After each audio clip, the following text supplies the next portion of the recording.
That was a remix, if you will, of Raekwon's "Rainy Days." Except this one is called "Rainy Nights." Rainy days. And the homie in front of me, and even Belief is here, y'all. He just doesn't have a mic on him right now, but Belief is here with us. And that was Dub P. Early material. And what I like about that track that I was alluding to earlier was the fact that they took it somewhere else lyrically. It wasn't like they recreated lyrically what Raekwon and Ghost did on Rainy Days.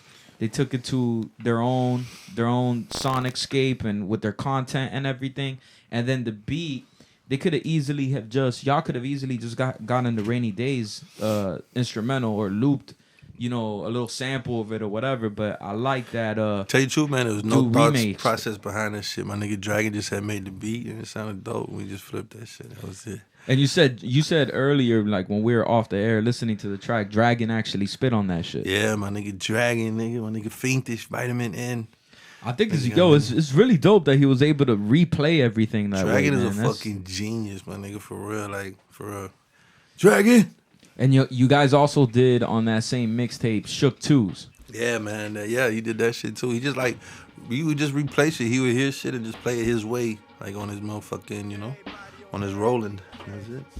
That's fucking dope, man. That's dope. His favorite shit was a Rhodes piano too. He had a lot of Rhodes shit and that shit. That's dope. Maybe the sample. What was that little thing? I don't remember.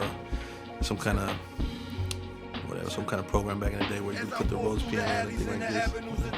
Okay. Like he had like a whole like what's it called? Like outboard gear that goes into. It was like some program where you could see that shit and then you could put the Rhodes piano in there. And then you could put was it a Reason? Reason, goddamn. Reason.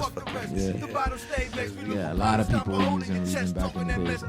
That was everybody I knew was trying to get me to move from Fruity Loops to. He would just have the rolling like the blank piano, whatever with the MIDI, and then just Reason everything. Boom, boom, boom.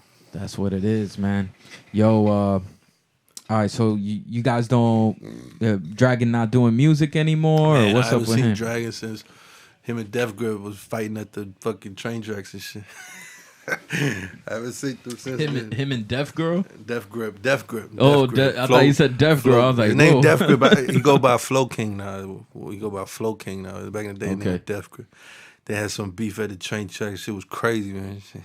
The nigga threw him in like a bamboo patch and niggas started dripping.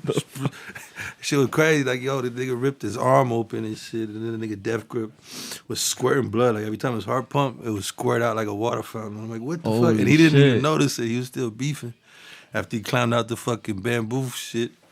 And then the nigga squirting blood. I'm like, oh shit, I took my shirt off and I wrapped the fucking arm. And I'm like, oh shit, we gotta go to the hospital. He's like, why, nigga? And I unwrapped the t-shirt and he goes, psee, psee. What the fuck? And ever since then, man, Wait, did you end up going to the hospital and shit? Yeah, we brought him to the hospital, man. That nigga almost died and shit. But he got away. He's good. Okay, shit. But man. the nigga, it was big gash, to that major artery or some shit. But anyway, Dvrkne good. Flow King is good. Dragon's good. We got to talk to his mom after that, but I haven't talked to him.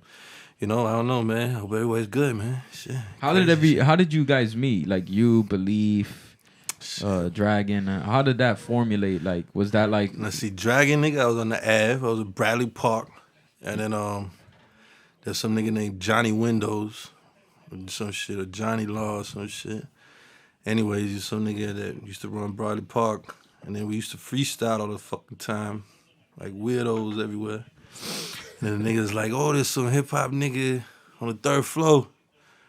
And we went up there and we just smoked him out and he would just have records and we just play records and record 90-minute freestyle tapes for a good, 6 months or some shit. Just drunk as fuck, high as fuck, just saying a whole bunch of nothing. Mm-hmm. And then all of a sudden he got some computer gear and he started making beats. And then, it was just all natural, accidental.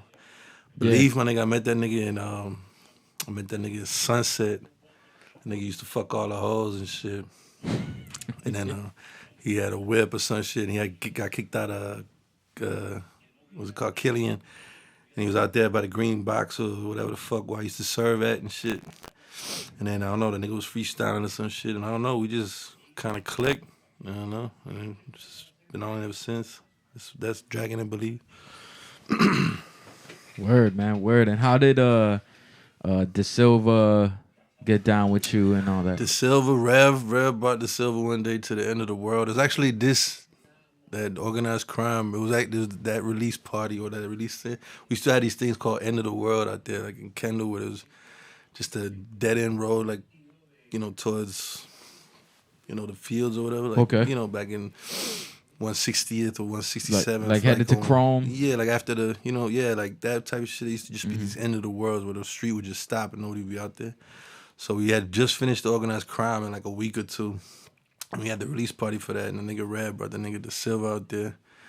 And then, I don't know, there was mad bitches, and everybody was crying and shit. It was mad weird, and this nigga Joey was like, what the fuck is wrong with these niggas? Why was everybody crying? I don't know, because there's a lot of deep tracks on the album and shit. So everybody was mad emotional and shit. I tell you, it was just crazy shit for no reason and shit. And then he invited us to like his mansion, and we destroyed his mansion and some shit. And that's how I met Joey, sort of, right? I think that's kind of how it All right. So we're going to get into more shit, but I got an exclusive track that I've never played out there.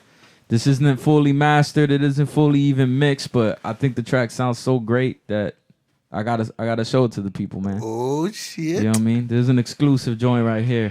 I was hoping this one or the other one. I was hoping the other one.